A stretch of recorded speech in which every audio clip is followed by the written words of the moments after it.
Fred. Hello. Hello everyone. Here is Fred and Caroline from Poland. We are beginning our walk as my homemade routine is walking with him. He is with me during the time I am looking for a home for him. So this beautiful dog is going to be adopted. Still, he is looking for a home to be adopted. And hello Fred. And let's go. We will see how the walk will take place. During the walk I will have 3 stops to read today the continuation of Rebecca Solnit fragments of her book Wanderlust. So we walk and we read like a walking library. Let's have a try. He is going to be on a leash because he might run away. So we go. Let's go.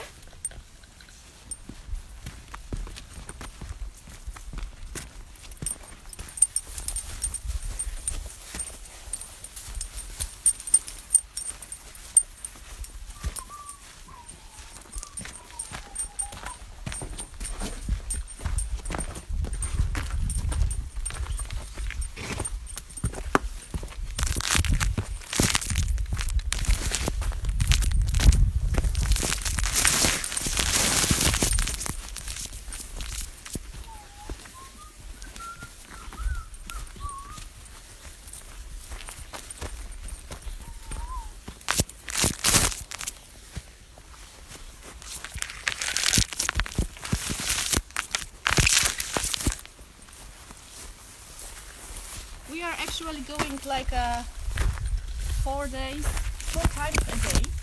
We go out. At the moment we are in the region of Little Poland, and we are at the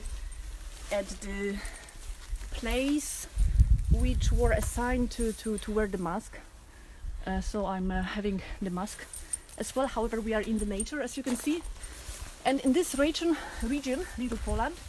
This region is well known of rocks, calcium rocks, I may say. As you can see now, Fred is very excited. He really likes actually the rocks and climbing the rocks.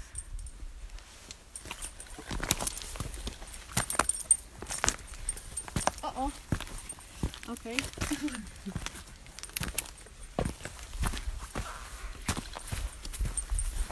Yeah. Bon appetit, Fred.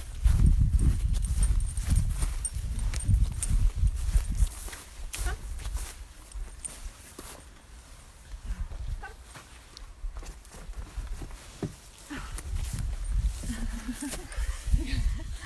Yes, very nice view. It's the time for the first fragment. We have beautiful view of the castle, as you can see, and with this beautiful view I'm going to read the fragment, my first fragment. Fred is going to be busy. All right. Walking returns the body to its original limits again, to something supple, sensitive and vulnerable, but walking itself extends into the world as do those tools that augment the body. The path is an extension of walking.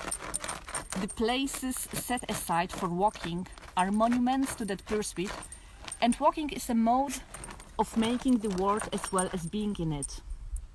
Does the walking body, or maybe searching body, thus the walking body can be traced in the places it has made. Paths, parks and sidewalks are traces of the acting out of imagination and desire. Walking sticks, shoes, maps, canteens and backpacks are further material results of that desire. Walking shares with making and working that crucial element of engagement of the body and the mind with the world, of knowing the world through the body and the body through the world. we may look for some treasures. Shall we? All right, let's move on. Ready? Let's go. Let's go.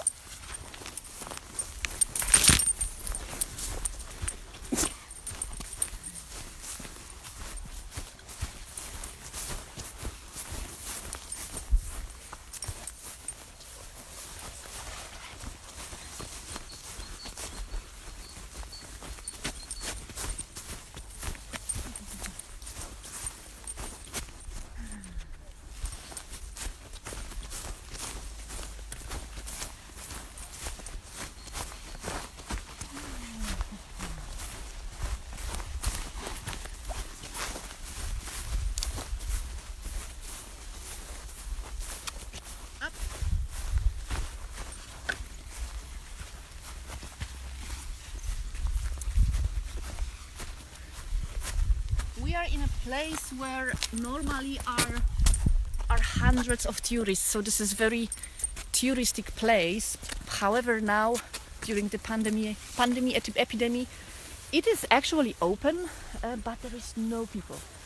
So we do take advantage out of this, and now we will try to make some movement. Come, good, hop. As you can see, Fred has very good jump. No? Hop, hop, come on. Good boy. Well, maybe not.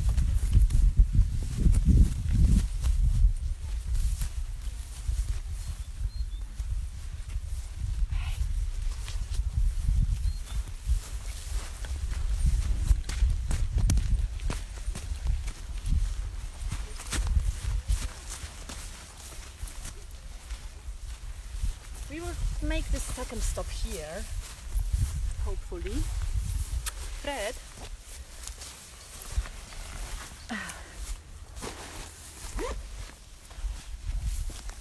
the one trick is for treating the dogs is to have for them some snacks.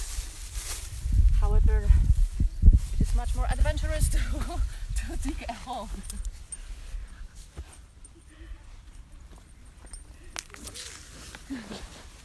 Okay. Hello, young boy. That's fine.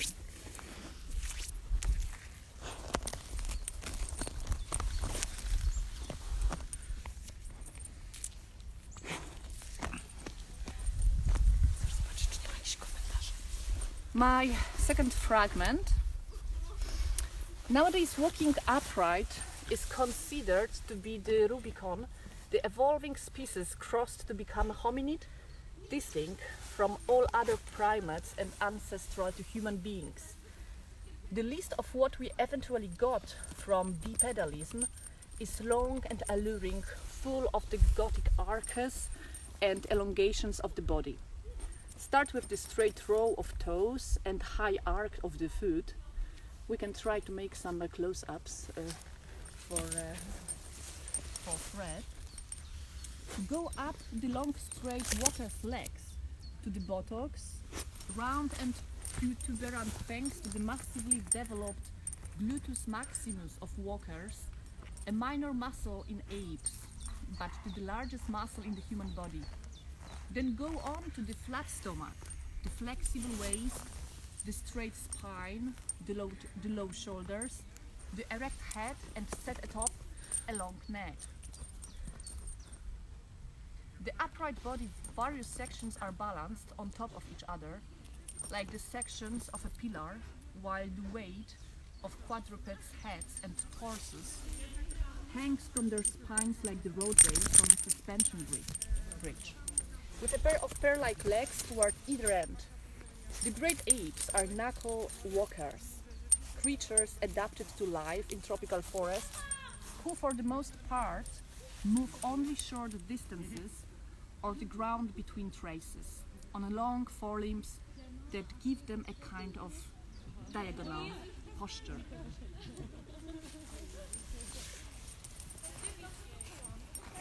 As you can see, it's Friday afternoon, and still there is groups of youths enjoying their Friday afternoon.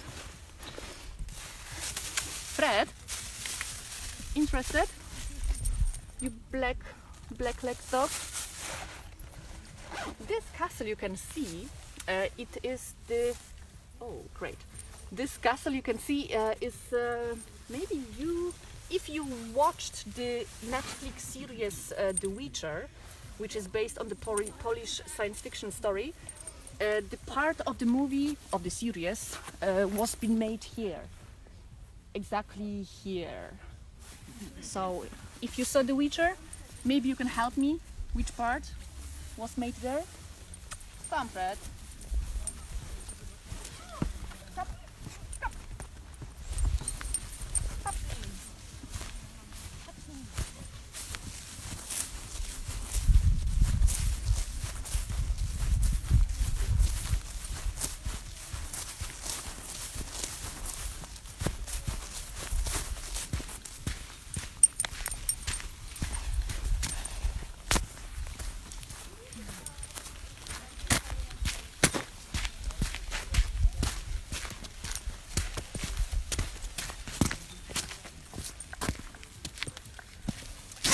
From here is very nice look, very nice view. We started our walk down there, and you can still see some other calcium rocks. And yeah, this is the region called Jura. Jura, in Polish it's called Jura Krakowsko-Częstochowska, in the Little Poland area. Ogrodzieniec, in case once you will visit Poland, contact me. My grandpa has a house here, which I am now visiting for a few days. So, in case anybody would be interested to come over, maybe we can talk over about some residency, or maybe university will be interested to open some residency. So here we are. All possibilities welcome.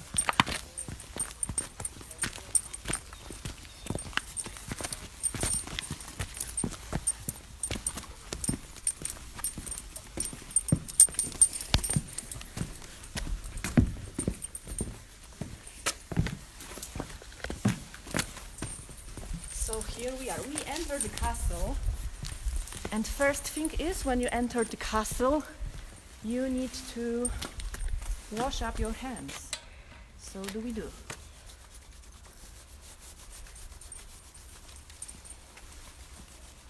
Very important.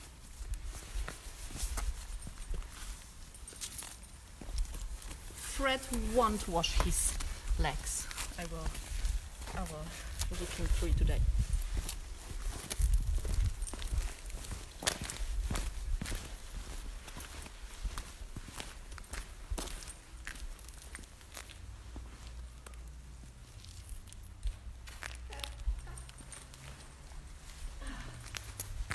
Okay, so here we are. We have the whole castle for ourselves, which is great. And it is time for the last fragment. Halfway through the 19th century, thorough roads, when we walk, we naturally go to the fields and woods. What would become of us if we walked only in a garden or a mall? For Thoreau, the desire to walk in the unaltered landscape no longer seemed to have history, but to be natural. If nature means the timeless truth we have found, not the historic specific we have made, though many nowadays go to the fields and woods to walk, the desire to do so is largely the result of 3 centuries of cultivating certain beliefs, tastes, and values. Later on, Rebecca talks about English garden and the importance of English gardens, how people used to walk into the gardens.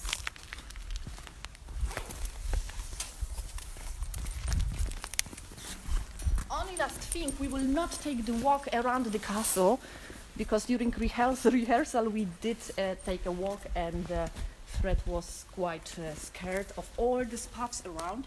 From here on you can really go up and visit all the chambers. But what I wanted to show you is exactly here in front of us. This is a well. Hopefully nothing will. Yes, this is a well, from which there is a legend that at midnight, every night, it's supposed to be haunted by a black dog. This castle is from 14th century, and during 17th century there was one of the bad kings during the time when the Swedish were defeating Poland. During this time here was a quite bad king, and